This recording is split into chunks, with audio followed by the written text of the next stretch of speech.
A'udzu billahi minasyaitonir rajim. Bismillahirrahmanirrahim. Astaghfirullah rabbi wa atubu ilaih. Walhamdulillahi rabbil alamin. Shammassalatu wassalamu ala asyrafil anbiya'i wal mursalin. Habibina wa habib rabbil alamin Abil Qasim Muhammad wa ala alihi at-tayyibin at-tahirin al-ma'sumin al-muntajabin. Allahumma antikni bil huda wa alhimni at-taqwa. Amma ba'du. Assalamualaikum warahmatullahi wabarakatuh. Para pemirsa yang budiman di mana saja Anda berada, semoga selalu dalam keadaan sehat, lancar dalam segala hal, yang baik, dan semoga insyaallah tidak terjerumus ke dalam jurang yang tidak baik. Dan semoga tidak lupa menjadi hamba yang pandai mensyukuri nikmat Allah Subhanahu wa taala. Sekecil apapun nikmat itu di pandangan kita, itu merupakan sentuhan Tuhan bagi kita. Jangankan berupa harta yang melimpah, seteguk air saja, kalau kita lihat dia sebagai sentuhan Allah, pemberian Allah, kasih sayang Allah, maka sudah tentu seteguk itu akan menjadi atau tidak akan bisa diimbangi oleh harta karun sejumlah dunia ini. Karena kasih sayang Allah ini merupakan hal yang paling penting bagi kita. Jadi kita dalam doa, kalau dalam riwayat dikatakan sehabis berdoa, misalnya berdoa dengan mengangkat tangan, kita tahu bahwa Allah tidak di atas, tidak juga di bawah, karena atas dan bawah adalah volume, adalah tempat di mana Allah tidak terikat dengan atas dan bawah. Tapi budaya kita dalam berdoa, jadi adab kita, akhlak kita dalam berdoa adalah mengangkat tangan. Kenapa? Karena mengangkat tangan ini adalah kehinaan. Jadi tanda kita hina, mengemis. Nah, ini bukan yang saya ingin katakan para pemirsa. Yang ingin saya katakan adalah dalam riwayat dikatakan setelah berdoa dengan mengangkat tangan ini, setelah berdoa diusapkan ke kepala, dari kepala sampai ke wajah. Jadi diusapkan dari kepala sampai ke wajah. Ini apa para pemirsa? Ini adalah kalau kita lihat dari sisi, sudah tentu saya ulangi, memahami riwayat sangat susah. Kalau kita boleh meraba, karena begitu juga yang dibimbingkan oleh para guru, yaitu karena ketika kita mengangkat tangan meminta kepada Allah Subhanahu wa taala, nah ketika kita optimis Allah memberi, nah seakan-akan kita diberi oleh Allah di dalam tangan kita ini, sebagaimana umumnya dalam peradaban kita sesama manusia. Nah, ketika sentuhan Allah ke tangan kita, maka itulah yang kita buat tabarruk kepada wajah atau kepada kepala dan wajah kita. Nah, apa yang ingin saya sampaikan para pemirsa, bahwa sekecil apapun nikmat Allah Subhanahu wa taala yang diberikan kepada kita, itu adalah besar. Kenapa? Karena sumbernya adalah kasih sayang Allah Subhanahu wa taala. Sumbernya adalah cinta Allah kepada kita, perhatian Allah kepada kita. Kalau kita sudah menyadari hal seperti ini, biar kita dalam keadaan paceklik, biar kita dalam keadaan sempit, biar yang kita punya hanya sesuap nasi, tidak punya lebih, tidak ada lauk berlebih, hanya katakanlah ikan asin atau kerupuk istilahnya, atau kecap, atau tidak cukup sepiring, setengah piring. Tapi kalau kita lihat seperti ini, bahwa itu merupakan kasih sayang Allah kepada kita, dan ikhlas menatapnya, sungguh-sungguh menatapnya dalam kesendirian batin dia. Walaupun dia mungkin makan dengan orang lain, tapi dalam kesendirian perasaannya dia merasa bahwa ini perhatian Allah kepadanya, maka sesuap nasi itu tidak bisa dibanding, atau setengah piring nasi tersebut tidak bisa dibanding dengan harta yang berluah. Tapi sebaliknya para pemirsa, kalau kita tidak melihat kasih sayang Allah itu, sebanyak apapun harta itu, maka tetap akan menjadi kurang. Allah di dalam pandangan dia semakin jauh. Allah dekat dengan semua orang, mukmin, mukmin yang baik, mukmin yang tidak baik, dengan kafir yang sangat jelek, kafir yang biasa, yang sedang-sedang. Allah dekat dengan semua sama. Tapi kasih sayangnya dalam artian lahir dan batinnya hanya kepada orang mukmin misalnya. Tapi yang membuat jauh itu adalah pandangan daripada hamba-hamba Allah. yakni Allahnya dekat dengan seluruh makhluk, tapi makhluknya yang menatap dia jauh. Oleh karena itu para pemirsa, marilah kita pandai mensyukuri nikmat Allah ini, sehingga dengan berbagai jalan, banyak anjuran para ulama akhlak, misalnya melihat orang yang lebih menderita, itu membuat nikmat yang kecil menjadi besar di pandangan kita, atau dengan cara yang tadi, yakni apa? Melihat bahwa seteguk air ini adalah kasih sayang Allah. Tanpa izin dia, kita tidak bisa meminum air seteguk tersebut. Nah, ketika Allah mengizinkan kepada kita, menyentuh kita, mengulurkan tangannya kepada kita, dan kita pecinta Allah, maka sudah pasti tegukan itu tidak akan artinya sesuap nasi atau seteguk air itu tidak akan mempengaruhi kecintaan kita kepada Allah, penghargaan daripada pemberian Allah kepada kita, dan sudah tidak akan pernah istilahnya kufur nikmat itu menyentuh kepada kita sekalian. Semoga kita menjadi orang yang pandai mensyukuri nikmat Allah. Kembali kepada kebiasaan dalam kajian kita ini, yaitu bertabaruk dengan riwayat. Sekarang izinkan saya membaca riwayat dari Amirul Mukminin Ali bin Abi Thalib alaihissalam. Beliau mengatakan, "Man aslaha amra akhiratihi aslahallahu lahu amra dunyahu." yakni man aslaha, barang siapa memperbaiki amra akhiratihi, urusan-urusan akhiratnya, aslahallahu lahu amra dunyahu, maka Allah akan memperbaiki urusan dunianya. Para pemirsa yang budiman, memperbaiki urusan akhirat sering saya utarakan dalam kajian kita strukturalisasi akhlak ini, karena sasaran terakhirnya memang pembenahan diri kita, atau katakanlah dengan kata-kata yang tinggi, takhallaku bi akhlaqillah, itu sasaran daripada kajian kita ini, yakni bagaimana kita bisa berakhlak dengan akhlak Allah. Dengan cara apa? Apakah hanya jangan bohong, jangan mencuri.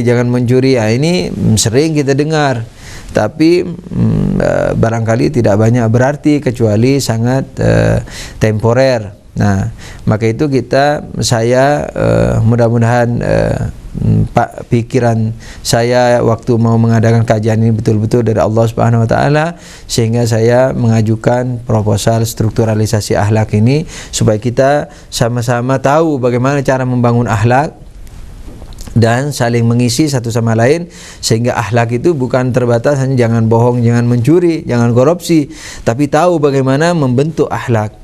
Dan ini harus diketahui oleh semua orang.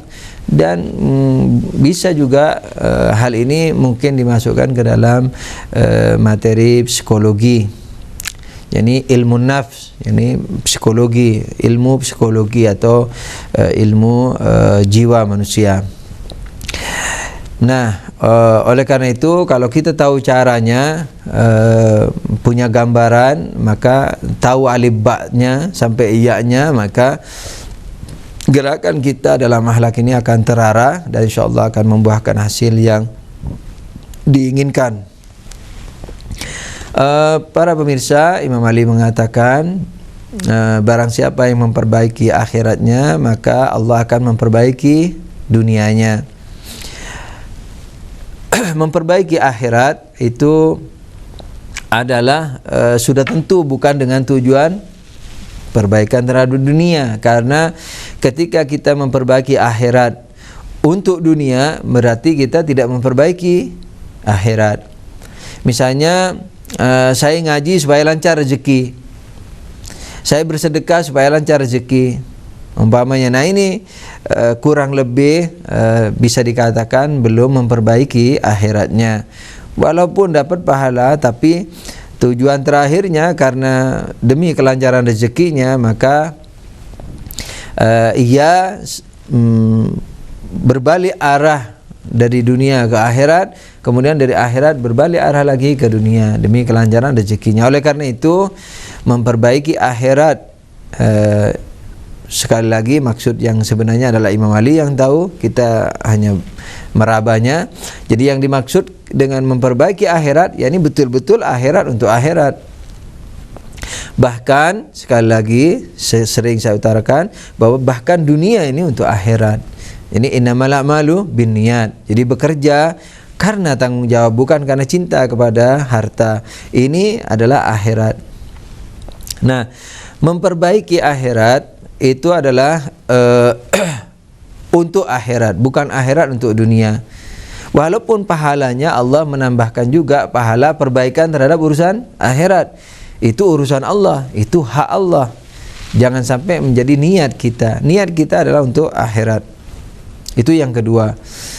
Niatnya, jadi niatnya memperbaiki akhirat untuk akhirat, bukan akhirat untuk dunia. Sekalipun memiliki manfaat dunia, dan itu merupakan hak Allah, pemberian Allah, fadilah Allah, bonus dari Allah Subhanahu wa taala. Yang kedua, setelah niat memperbaiki akhirat, yakni dilihat apakah dari maksiat. Kalau dari maksiat, yakni ketaat. Kalau dari maksiat, ketaat. Kalau dari tidak taat, ketaat juga. Jadi maksiat seperti katakanlah mabuk, nauzubillah, kembali kepada tidak mabuk. Kalau meninggalkan wajib seperti sholat, kembali menjadi bersolat dan mengqadha sholat-sholat yang telah terdahulu. Misalnya puasa juga begitu. Nah, ini memperbaiki akhirat. Kalau berupa tidak taat, apakah tidak taat itu meninggalkan wajib atau melakukan haram, itu harus kembali ke taat. Satu lagi yang sering saya utarakan di sini adalah memperbaiki akhirat, yakni apa? Memperbaiki niat. Jadi kalau berupa maksiat harus kembali ke taat. Tapi kalau berupa tidak maksiat tapi bersifat duniawi, itu kita kembalikan kepada akhirat dengan niat. Kalau tidak taat, itu kembali ke taat dengan niat dan amal. Tapi kalau dalam hal-hal yang halal, misalnya mencintai uang yang halal, cinta kepada uang yang halal tidak masalah. Cinta kepada uang yang halal tidak haram. Tapi kalau ingin diperbaiki untuk akhirat, maka dirubah niatnya. Amalnya tidak masalah. Terus mencari, tidak perlu lari ke gunung, menyufi, tidak perlu. Terus mencari harta, tapi dirubah niatnya bukan untuk cinta kepada dunia. Kalau niatnya dirubah, tidak untuk mencintai dunia, tapi demi kewajiban, betul-betul diusir rasa cintanya kepada harta tersebut, maka demi kewajiban keluarga atau sosial, menyumbang bagi orang anak yatim, misalnya pendidikan dan seterusnya, setelah kita memenuhi kewajiban dalam keluarga. Nah, kalau itu yang diniatkan oleh seseorang, ini berubah, memperbaiki akhirat, yakni dengan merubah pandangan dalam tingkatan yang kedua ini. Kalau tingkatan pertama yang tidak taat dengan taat, yakni dengan niat dan amal. Kalau dalam istilahnya perbaikan akhirat yang berurusan dengan yang halal, maka dirubah persepsinya atau cara melihatnya atau niatnya. yakni dirubah untuk mencintai Allah karena Allah, dan cinta kepada dunianya dibuang dari hati kita. Nah, ini memperbaiki, namanya memperbaiki dunia, memperbaiki akhirat. Nah, kalau ini dilakukan oleh kita dengan niat yang benar, dengan niat memperbaiki akhirat untuk akhirat, maka Allah akan memperbaiki urusan dunia kita. Nah, memperbaiki urusan dunia kita itu yang bisa kita raba tidak mesti dengan melimpahkan harta yang banyak. Misalnya kita miskin lalu jadi kaya, tidak mesti. Memperbaiki akhirat, memperbaiki dunia kita, yakni pandangan kita menjadi berubah. Bisa saja begitu. Yang kesulitan menjadi dalam kesenggangan, dalam keleluasaan, yang sakit menjadi sembuh, yang miskin menjadi kaya, bisa begitu. Tapi bisa saja berupa inayah yang ada dalam niat kita itu. Melihat seluruh nikmat sekecil apapun adalah kasih sayang Allah yang tidak terbatas dan membuat manusia leluasa berjalan di muka bumi ini, terbang dengan sayap yang ringan karena dia sudah tidak dibebani lagi dengan dunia yang materi ini. صلوات على محمد صلوات على محمد. قال أمير المؤمنين علي عليه السلام: الصمت آية النبل وثمرة العقل. Amirul Mukminin Ali alaihi salam berkata, diam adalah tanda kecerdasan dan buah akal. Ghurarul Hikam halaman 1343.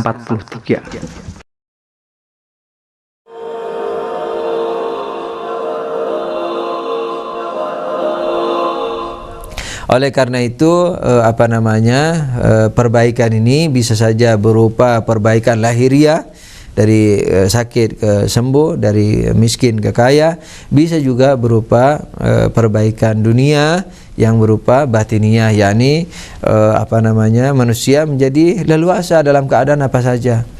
Kalau tadinya dia sedih ketika miskin, leluasa ketika senang ketika kaya, bersyukur ketika kaya. Sekarang dia miskin atau kaya tetap dalam keadaan senang dan bersyukur kepada Allah Subhanahu wa taala.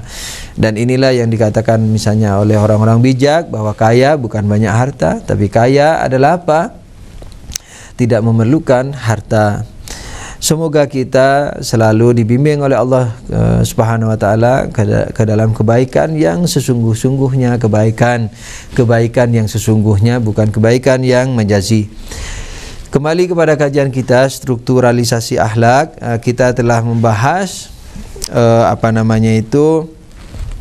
tentang kecamuknya daya akal dengan daya-daya yang lainnya yang hanya dimiliki oleh manusia, tidak dimiliki oleh binatang, pepohonan, bebatuan, dan begitu juga tidak dimiliki oleh malaikat, karena malaikat aklul mahad, ini akal murni.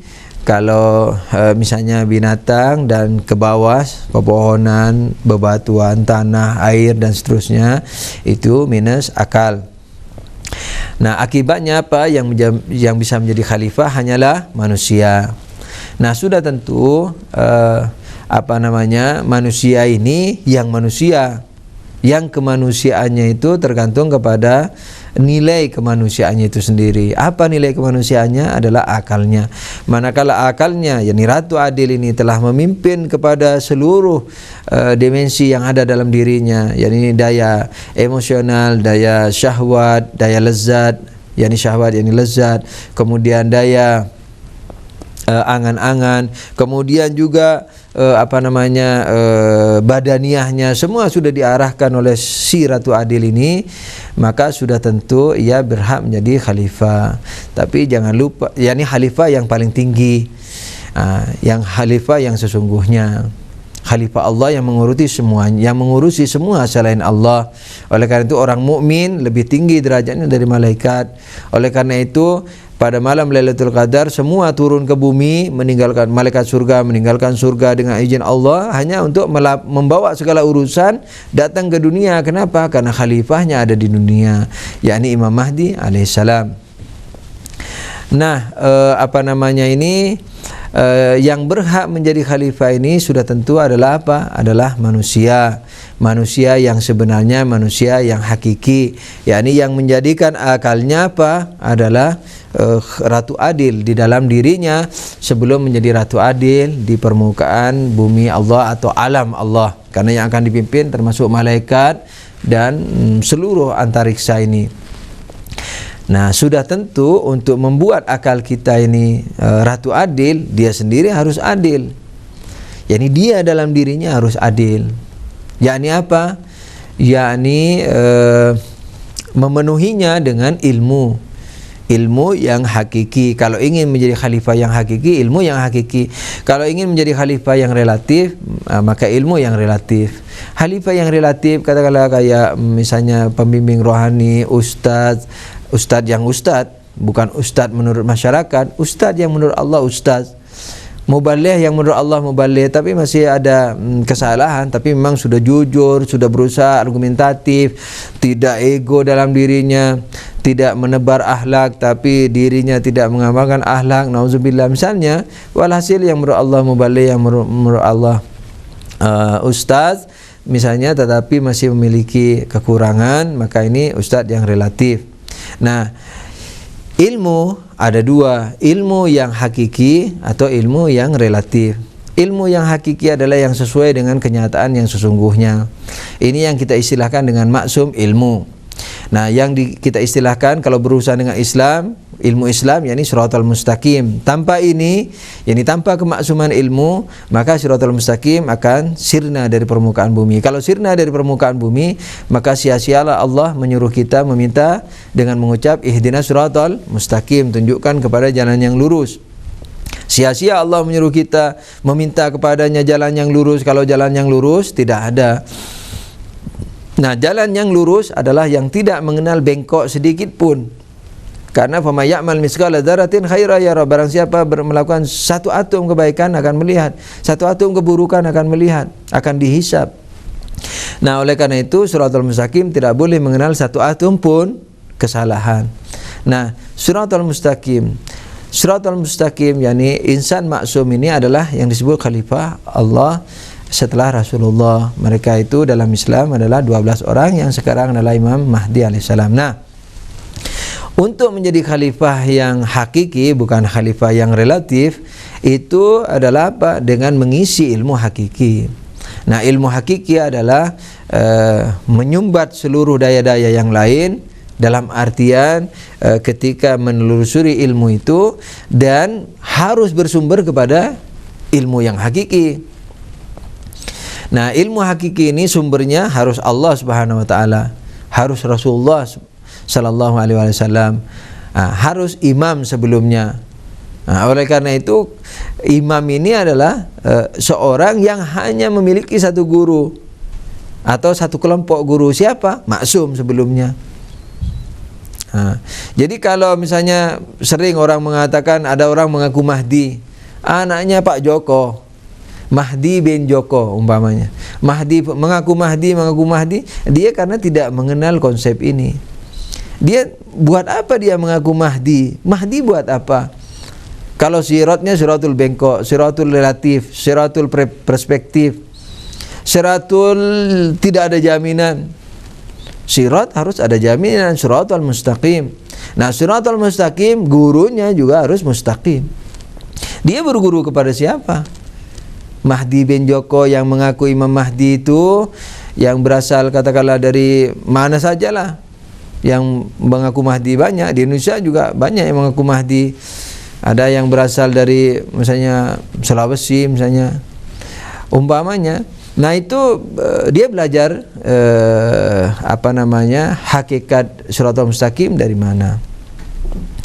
Nah, oleh karena itu tidak sembarang bisa mengaku Imam Mahdi. Imam Mahdi harus berguru kepada jadi imam maksum yang hakiki harus berguru kepada imam sebelumnya. Nah, imam sebelumnya yang maksum, imam sebelumnya berguru kepada imam sebelumnya dan seterusnya sampai kepada Rasulullah, sampai kepada Allah Subhanahu wa taala. Nah, oleh karena itu imam yang hakiki sebelum menjadi adil, ratu adil, sebelum ini bukan zaman ya, urutannya. Mungkin dalam satu zaman, karena imam maksum tidak boleh maksiat walaupun dari kecil. Rasulullah tidak boleh melakukan maksiat walaupun dari kecil. Tapi urutannya adalah urutan martabahnya kalau dalam istilah filsafat tartibul hakikah ya, misalnya tartib yang bukan zaman, yang bukan waktu, tartib hakiki seperti sebab akibat terjadi dalam satu waktu, tapi awal yang pertama harus sebab baru akibatnya sekalipun dalam satu waktu. Nah, oleh karena itu sebelum seseorang menjadi imam hakiki, ilmunya harus hakiki, siratal mustaqim, yang tidak boleh satu atom pun bengkok.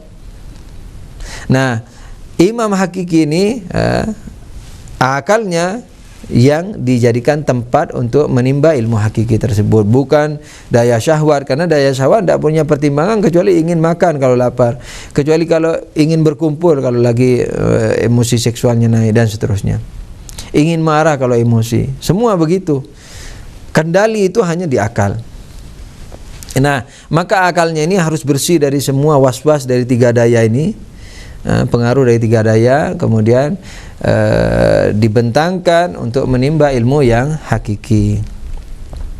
Dari ilmu yang hakiki, dari maksum sebelumnya, Shiratal Mustaqim sebelumnya, dan seterusnya. Nah, ini yang disebut khalifah Allah.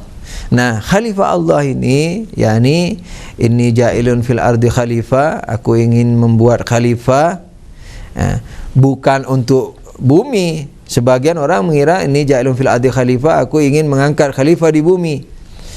Maksudnya khalifah bumi, bukan begitu. Tapi aku ingin mengangkat khalifah, yang khalifah itu bertempat tinggal di bumi. Jadi khalifah untuk siapa? Untuk Allah. Khalifatullah. Nah, khalifatullah yakni siapa? Mengurusi siapa? Mengurusi selain Allah Subhanahu wa taala. Nah, khalifah Allah yang hakiki ini harus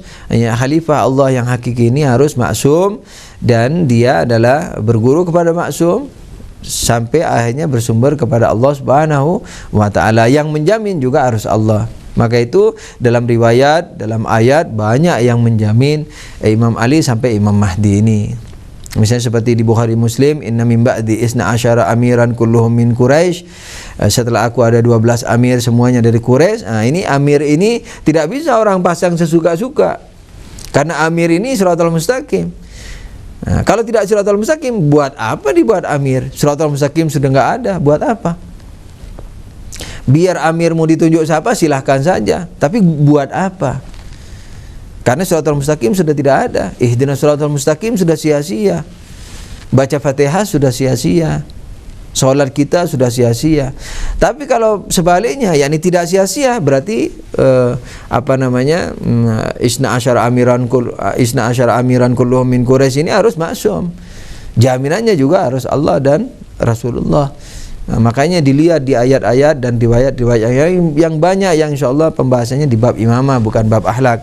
Nah, kita karena berurusan dengan peperangan ini, kemudian yang memiliki peperangan hanya manusia, dan oleh karena itu yang berhak menjadi khalifah hanyalah manusia, maka terpaksa kita mengetengahkan masalah ini sehingga dapat membantu para pemirsa juga dalam masalah akidahnya, yakni masalah kepemimpinan setelah Rasul. Oleh karena itu maksum tidak bisa dipilih. Kenapa? Karena maksum termasuk ilmu. Bagaimana mengetahui ilmu orang ini salah atau tidak? Maksum hanya diketahui oleh Allah, diberitakan kepada Rasulullah, Rasulullah memberitakannya kepada kita. Oleh karena itu penunjukan sistemnya, bukan pemilihan. Nah, kecuali kalau mau yang tidak maksum. Kalau sudah yang tidak maksum, buat apa? Shiratal Mustaqim sudah enggak ada, dia juga tidak akan membawa kepada kita kepada Shiratal Mustaqim. Nah, oleh karena itu, kalau yang diinginkan Shiratal Mustaqim dan semestinya harus demikian, maka sudah selayaknya kita bermakmum kepada imam yang hakiki. Nah, imam yang hakiki ini, yakni yang ilmunya maksum. Selain ilmu juga amalannya sudah tentu. Kalau amalnya tidak maksum, sekalipun ilmunya maksum, sia-sia. Karena hadis bukan hanya kata-katanya, tapi perbuatannya. Yang kita akan contoh bukan hanya ajaran kata-katanya, tapi termasuk perbuatannya keseharian. Oleh karena itu, kalau perbuatannya tidak maksum juga sia-sia. Makanya imam yang hakiki adalah yang ilmunya maksum dan perbuatannya juga maksum. 100% tidak boleh ada kesalahan satu atom pun. Kenapa? Karena dia yang akan kita sandari, yang akan kita jadikan pedoman bagi Shiratal Mustaqim yang sampai hari kiamat masih bertahan, yaitu sekarang pada Imam Mahdi alaihissalam. Nah, khalifah ini, yakni khalifah Allah yang hakiki inilah yang berhak bukan hanya memimpin manusia, tapi memimpin pepohonan, binatang, air, dan seterusnya, udara, dan seterusnya. Dalam pandangan Ahlul Bait sedemikian, dan dalam pandangan Islam, insyaallah dalam riwayat dan ayat dan riwayat, kalau ada waktu insyaallah Allah ada izin dari Allah, insyaallah kita bahas itu di tempat lain. Begitu juga termasuk para malaikat. Oleh karena itu seluruh malaikat pada malam Lailatul Qadar turun ke bumi karena ingin menyampaikan laporannya kepada imam zaman pada masing-masing zaman. Nah, khalifah inilah yang maksum hakiki, inilah yang berhak menjadi khalifah Allah Subhanahu wa taala, dan dia yang akan memimpin kita. Dia yang telah mengalahkan katakanlah daya-daya yang lainnya, yang memenangkan daya akalnya. Daya akalnya dimenangkan dengan cara membuat dia adil dengan ilmu yang hakiki. Kemudian ilmu yang hakiki mengontrol daya-daya di bawahnya sehingga mengamalkan secara hakiki. Dialah khalifah Allah yang hakiki, yang bukan relatif. Semoga kita bisa mengikuti imam yang hakiki ini, dan kalau bisa menjadi imam yang majazi, yang relatif, katakanlah guru yang relatif. Kalaulah tidak, juga menjadi murid yang benar-benar mencari kebenaran. Semoga Allah selalu melindungi kita dan mengampuni kita. Amin ya rabbal alamin. Allahumma shalli ala Muhammadin wa alihi tahirin. Wabillahi taufiq wal hidayah. Wassalamualaikum warahmatullahi wabarakatuh.